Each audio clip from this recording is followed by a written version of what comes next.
Guy Channel. The Car Guy Channel. My name is Mike Hennessy. This show is all about cars and all four car guys. Get yourself a cold beer. Get yourself a cold beer, guys, because our show is... We are smoking! I'm Mike Hennessy, and you're watching the Car Guy Channel. I have an auto repair shop. I've been in the business for over 30 years. You name it, we got it, we built it, we've done it, we do it.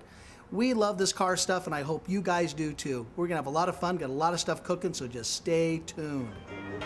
Welcome to Antique Autos. Welcome to the Car Guy Channel there, guys and gals. We got a fantastic show. Once again, we're over at History Park looking at the antique autos. Now, this year here, they're doing something a little bit on the special side. This year here, they're featuring, and marquee is the truck. The truck of basically the turn of the century before 1942. They got some stuff here that's absolutely spectacular. There's a rumor here, there's actually one of the Ford dealer trucks that used to be a tow truck. Haven't seen it yet, but I hear it's absolutely spectacular. Very cool vehicle and a lot of good stuff out there. Hey, two things you don't do. Don't touch that dial. Get yourself a cold one. I was real excited being a truck guy. I love trucks. Guys like trucks. Everybody likes trucks. We love trucks. We found out that they're going to go ahead and be the featured vehicle here at History Park at the Antique Classic Car Show. And when this thing here pulls in, I thought that was just extremely exciting and very cool. You just don't see them every day. And because they didn't make very many of them, there was only, I think, 521 of them built of them, and they were only allocated to 4 dealers. So there's not very many of them in the country. And seeing one like this is spectacular. So seeing one here at this show, this is a very rare automobile. And I'm going to just still go around the camera on this one and check this here out. I'm going to go find the owner, and we're going to learn a lot about it. Told you I'd find the owner to this truck hanging around because you're talking about the truck. Is that right? That's it. I bet you could come here and talk all day about this truck. I get questions all day long about it. Hey, I'm Mike Hennessy. Hi, Rich Hershey. Nice to meet you, Mike. Rich, nice to meet you. I thought you brought one of the most unusual vehicles here. I kind of knew a little bit about it, but obviously you are you know the holy grail here. But like 521 of them were built. That's what Ford built, yeah. And Ford built really only for Ford dealers. Ford dealers to their network of dealerships throughout the country. They wanted each Ford dealer to have a tow truck in their service department to increase their sales. You know, they could tow in cars. Yeah, no, did these have anything special done with the motor to make them a little bit more, you know, powerful, or is it pretty much the same engine? It's the same as a car, 40 horsepower. But 40 horsepower. I saw a guy turn his head around as we're talking. 40 horsepower. Today, that would just be wow. That's amazing because the evolution of the 4-cylinder motor. Yeah, for sure, without a doubt. Now, what makes this vehicle here really unusual? Well, it's the towing part of it, and it is a fairly local car or truck because it was built in the San Francisco plant where the new Giant Stadium now stands. Yeah, very good. Because that was a deep water port where Ford could get their barges in and stuff to deliver stuff. They built pretty much all the Model Ts for Northern California were built there. There's just so much history. You know, that's what this whole event's about, really history. Yes. And I mentioned earlier, when they decided to bring trucks into this as a featured vehicle, that's pretty exciting, isn't it? Yeah, that was one of my ideas, actually. They were like, what do you think about for next year? I said, let's do trucks. We like it, Alan. Yeah. We got a guy on the team that's thinking for everybody. Yeah. Now, how many of these really are out there? Well, there's only like 8 or 9 known to exist. There's a AA, they call them AA Model A trucks registry, and there's 8 or 9 of them known to exist, and this is one of the few. Well, it's pretty cool though, because you know Ford was doing a lot of stuff in 1930 when changes were just ready to hit. Edsel was kind of on a roll to make changes and try to pull the Model T away from his dad, and that was a chore itself, guys and gals, if you know anything about the history of Ford. But everything in this whole truck is all custom, one made for one vehicle. Exactly. Fenders, the bed, I mean, the whole 9 yards. Now, how does the winch actually operate? Is that hydraulic? I mean, it's mechanical? all manual. All manual. You see the holes in the side of the bed. They had cranks that inserted in there. One works the up and down of the winch, and the other one winches in the cable. So this is all manual labor. Very manual. What they really like at a lot of these events is when they actually have cutaways or display vehicles, display motors, kind of to really give you an idea really what's underneath there. And this happens to be a 1930 Ford truck chassis. You see how big and fat and thick this channel is on this frame, and it's a straight frame all the way from front to back. And just to show you a few little things on it that they were still doing in 1930 for a vehicle that would have this size of a leaf spring, which is monstrous. This is huge. This is truck leaf spring without a shadow of a doubt. And these pieces right here, these perches that hold the leaf spring, the steel is so thick and this is thick, could actually hold basically the weight that they're going to go put in here. But here's the thing that kind of got to me being a 1930 vehicle. And I'm going to show you right here. This car still had mechanical brakes. So this thing did not have hydraulic brakes like obviously we have today almost in every car out there on the road. And Ford didn't put mechanical brakes until a year or so later, but 1930 on up or down were all mechanical brakes. And that's how this thing here stops. So there's no master cylinder, there's no lines or nothing to stop this. But they seem to find a way to make it work. What's kind of neat, it's just sterile as it gets, and all the drive shafts in these cars, drive shafts are inside the tube. They're not exposed like they are in the later cars, 40s, 50s, 60s, obviously 70s and 80s and 90s, the cars that had front engine or rear wheel drive, but the drive shafts were exposed with a U-joint on either end. But these right here are coupled right there, how it goes into the back of the differential, all the way to a little universal, which is right up here, right into the transmission, but they had to make it long enough for a truck. So this is just one heck of a display that you see out here at the show. I just love seeing, you can see the 40 horsepower 4-cylinder motor, and this right here is a flathead, obviously, but just a really nice display, and it's kind of neat to see it out here. These trucks are outstanding. My good buddy Joe leaned over to me and goes, this almost looks like something that would be kind of a toy. But no, this is the real deal. This is what they used back in the early teens and the 20s. And Granite Rock, they always have a lot of very interesting things, and they're an old company that's been around a long time and a good company. And they go ahead and bring a lot of their vehicles. We had one of their cement mixers on our show one time back in the 30s that was built. But this is a 1928. And what's a little interesting about 1928, take out your pencil, take out your paper. This is going to be a little bit of a a little bit of a test for you cruiser guys. This right here, 1928 was the first year really that the federal government started to mandate a little bit about how cars were built and what they really had to put into them. And Ford really had mechanical brakes back in those years, and some of the higher end cars went to, the term was juice brakes, which would be hydraulic brakes, and a lot of the bigger cars always had 4-wheel hydraulic brakes, big sales point and whatnot. Well, Ford really didn't move into that. But until 1928, mandated by the federal government, all cars had to have front brakes on their car. It could be mechanical, hydraulic, whatever it took, but you had to have front brakes and, of course, rear brakes. What they were trying to say is they want brakes on all 4 wheels on the vehicle. That was number one. The second one they had to have is a front bumper. All these cars had to have a front bumper. That's the way they had to be sold and had to have them on. Some people took them off. They didn't like them, whatever it may be, but they had to have a front bumper.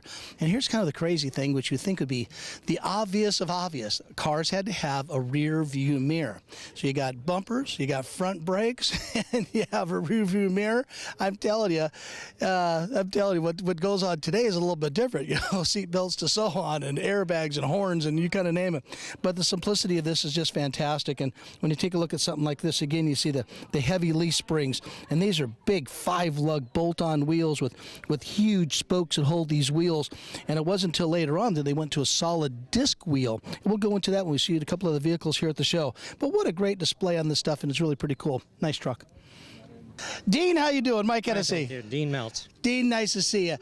There's something about, I know people watch the show and all that, there's something about being a survivor. A car or anything is only original once. Yes, I agree. This here is really cool. Thank you. Kind of one of my favorites because you really see the reality of how things were built, how it was put together, and you drove this thing in.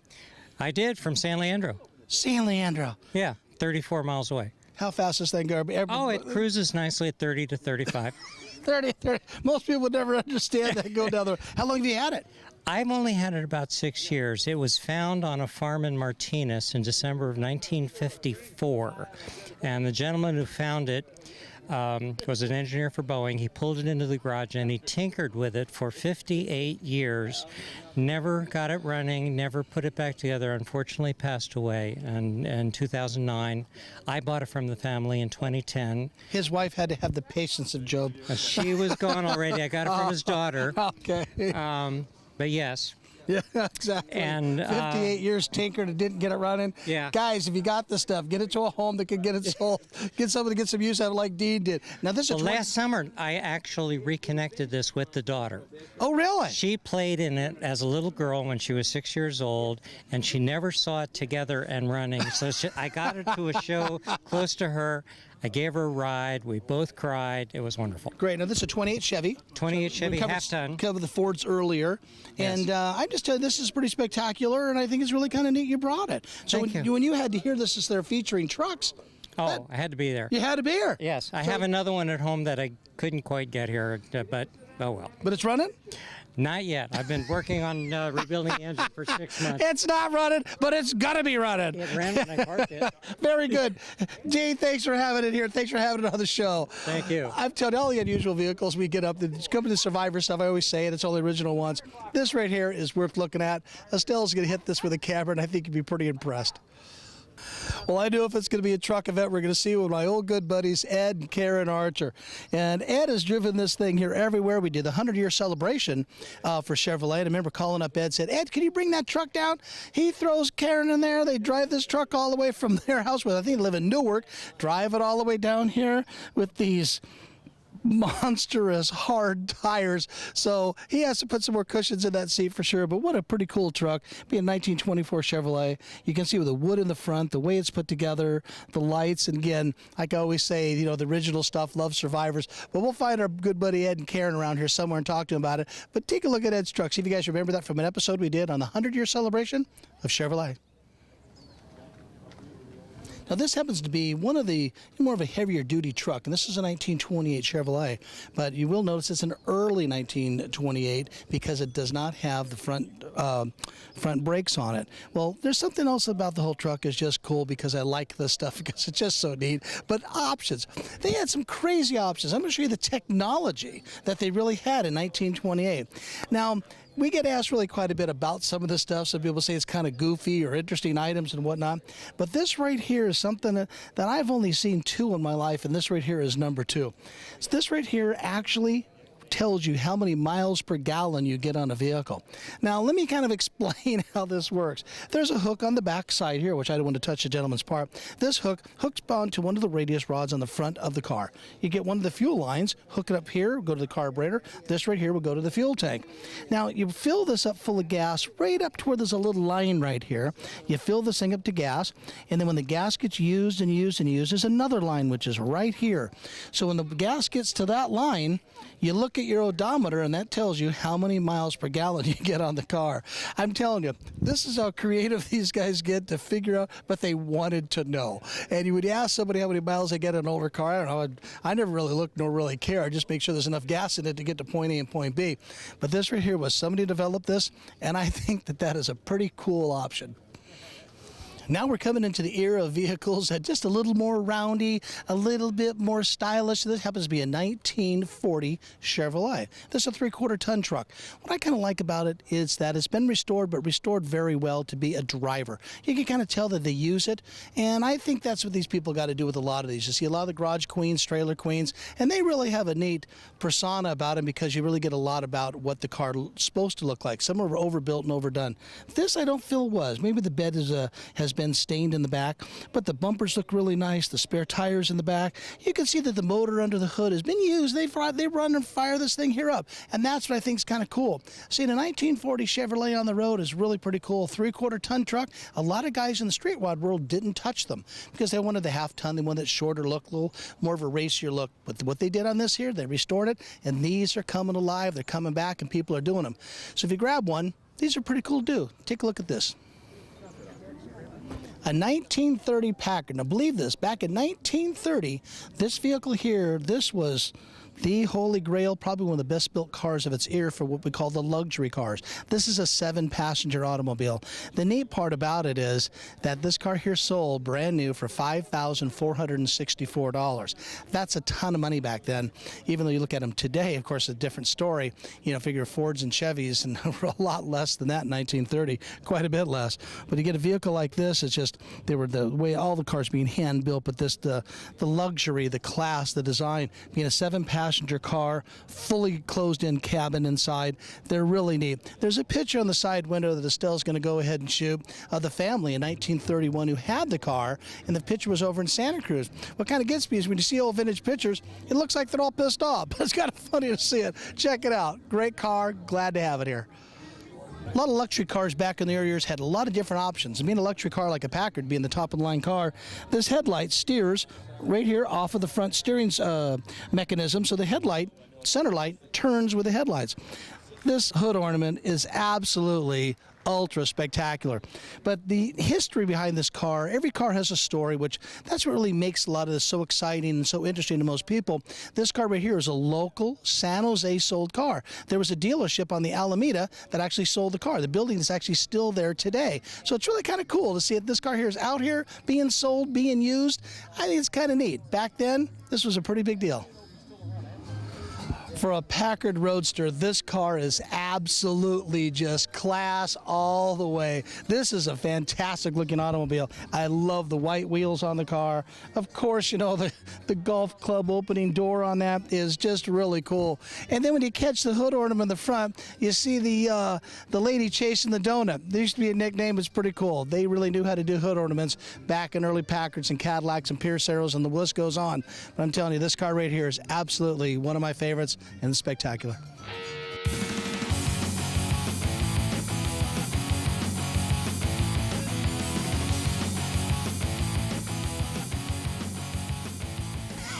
Your boss just came by, and I said, I never met you before, have I? No, we haven't met. We haven't been that fortunate, have we? No, we haven't. Now, how long have you been here? I've been about a year and a half now. Now, I asked him earlier, how does he hire? When you came in for your job here, what was your qualifications come in? I just came in, basically had a good reference from my buddy Mark, and talked to Mark here for a little bit about just my overall car knowledge, and he felt comfortable with me. Hey, what the hell is your car knowledge? My car knowledge, I do a lot of four-wheel drive stuff, building some small projects right now, but... So if a guy's got a 4x4 thing, you can help answer questions that one of these other techs can't. Exactly. Good. Now, how old are you? I'm 24. 24 years old. Do you want to make this a career? Is what you're working on? I'm trying to work into it, yeah. It's kind of cool, though, isn't it? There's some money to make in it. There is. Plus, you got to admit it. This is fun. It's fun stuff. It is. Yeah. I do enjoy getting up and coming to my job in the morning. And the other thing is he gets a lot of his parts at wholesale. Exactly. We're probably, you know, project's a little easy. and we're kind of our own enemy sometimes because, you know, we're trying to get our parts going. Exactly. But you learn what's hot, what's not, what's new, what's exciting, and what's new that works that don't work. From customers and whatnot. Yeah. Good, buddy. Good job. We'll be seeing you through, and you got my orders coming through in the car, so get that stuff at my shop ASAP. I basically take precedence over any customer. Sounds good. Sounds good. Boy, Elijah, well done. So what's the name of your club? We're Center Stage Dance Company of Willow Glen, and we are the Miss Marionettes. The Miss Marionettes. That's the name of the whole group? Yeah. That's really pretty cool. That's pretty neat. So you guys going to do a whole nother gig for us, and we're going to get the music and do the whole thing? You're redoing it specially for me? I think so. I think that's what we're going to do. My wife, Susan, do you see that? They're doing something special for me because I missed the early show.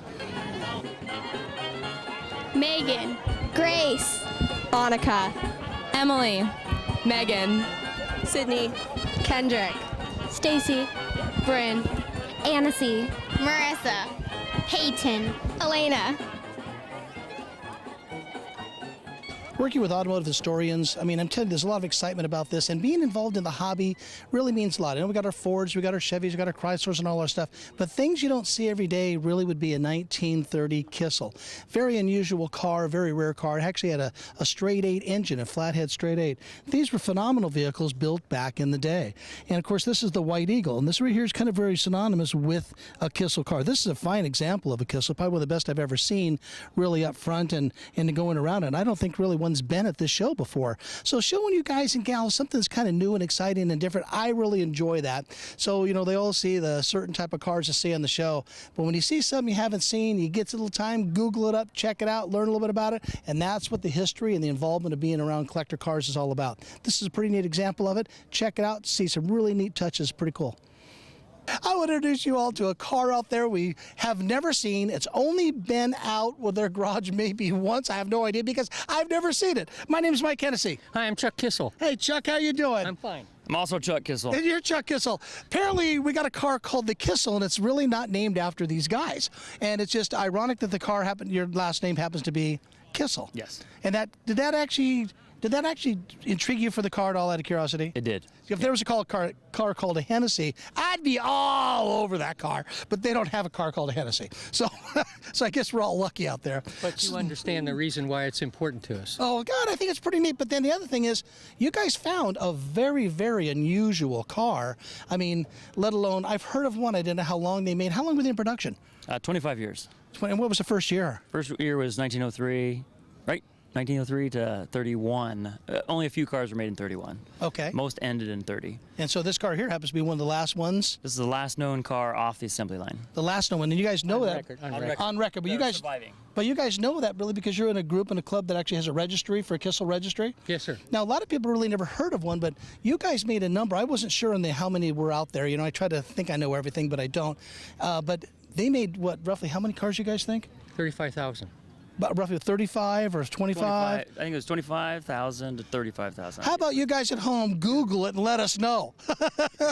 This is a unique car. Being a straight 8 engine and stuff, I mean, this car here, you said earlier that the thing was kind of, how do I put it, was in the marketing zone of Rolls-Royce because of the luxury of the car? Yes. Kissel competed with Rolls-Royce to be #1. I'll be darned.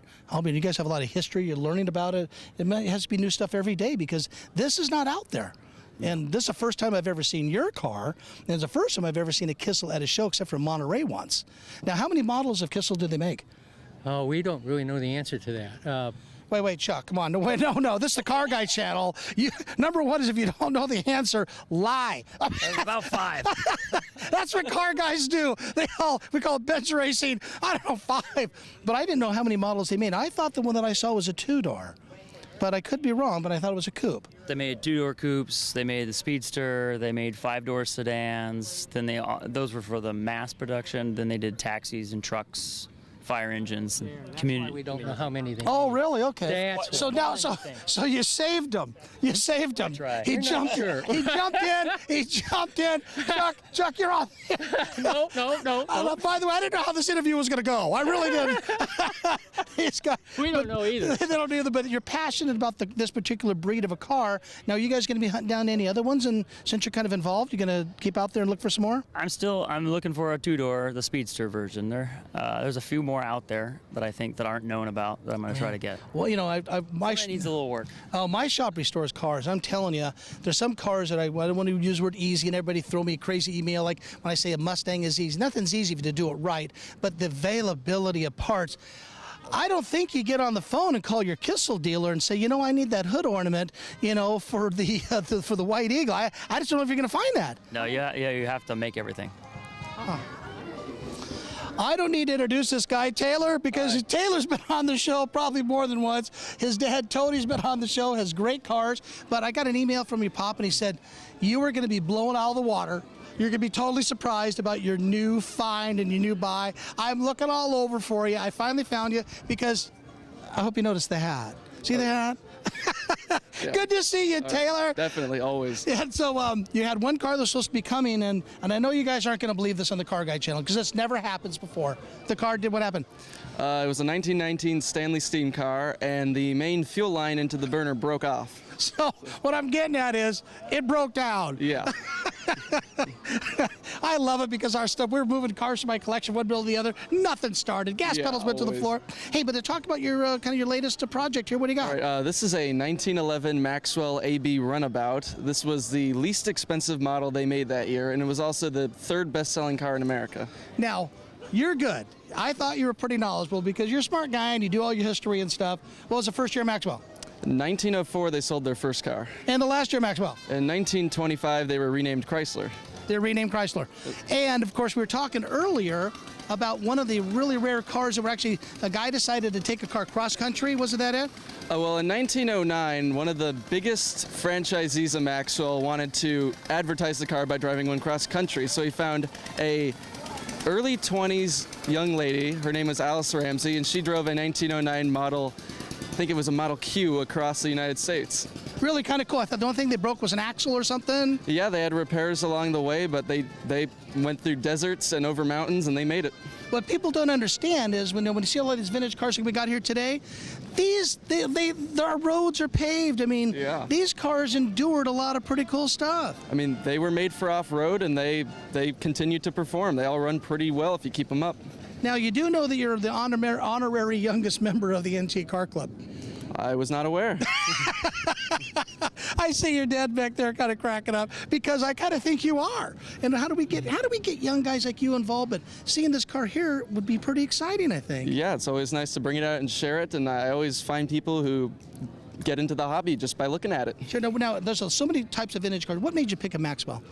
Well, Maxwell's interesting because at one point they were one of the most famous and most popular brands, and they were a household name, and now they're not even known by anyone. Oakland was another strange brand. They were one of GM's top sellers. They were the little Cadillac, and then eventually they just died out and became Pontiac. Well, some people thought Durant had a lot to do with that, but Yeah. we're not here to hack on a guy that's already passed away. They did a lot of stuff for the car industry and whatnot. So now how many vintage cars do you and your pop have now? At the moment, 6. 6, geez.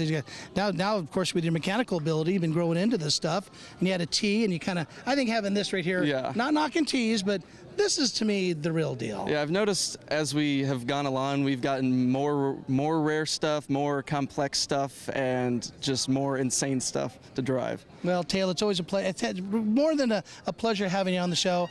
You're knowledgeable. You like the stuff. You know, some Thanks. people are pushed into it, and I have a feeling that you're into it all the way. And it's doing something with your dad. I don't know. I admire that tremendously. So when Tony sends me an email, I would look at all day for you. Hey, very good to right. see you. We'll do Thanks. some Nice to see B-roll you around again. around your Maxwell. We'll check this thing here out. It's pretty cool stuff. Getting to Maxwell, and it's a lot of fun. We need to get a lot of people, the younger generation, younger people to appreciate the stuff, get into it. That's what this is all about, and that's what the Car Guy channel is all about, to let you guys know.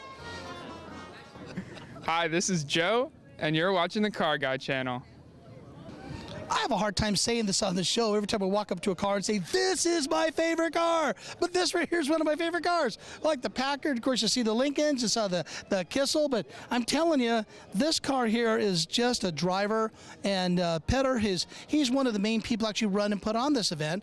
And you can just tell, it's absolutely fantastic. The weather just does not get better than this. And the hospitality of the Antique Auto Club, they're just so nice to me. We take care of a lot of stuff and get them out there. This is a neat car. Petter brings it, and Estelle's going to get a camera on a little item that's under the hood. These little kind of look like little pitcocks. Well, actually, you put a little bit of gasoline inside these little tiny ports, and you turn it, and that puts gas in the cylinder. It's another way of what you call juicing the motor. My good buddy Joe's been helping us out move cars from one collection to the other. He's been juicing carburetors all day long, so it's been a lot of work. Put juice in there. We get those on the show. Show you this car. Nice car, Petter. Very nice.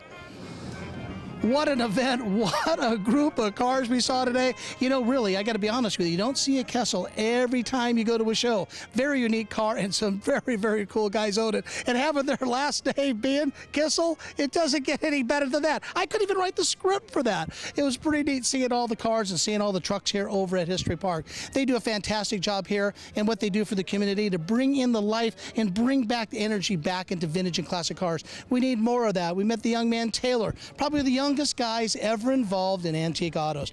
And I'm always proud to see him, and he got a Maxwell this year, which you saw earlier on the show.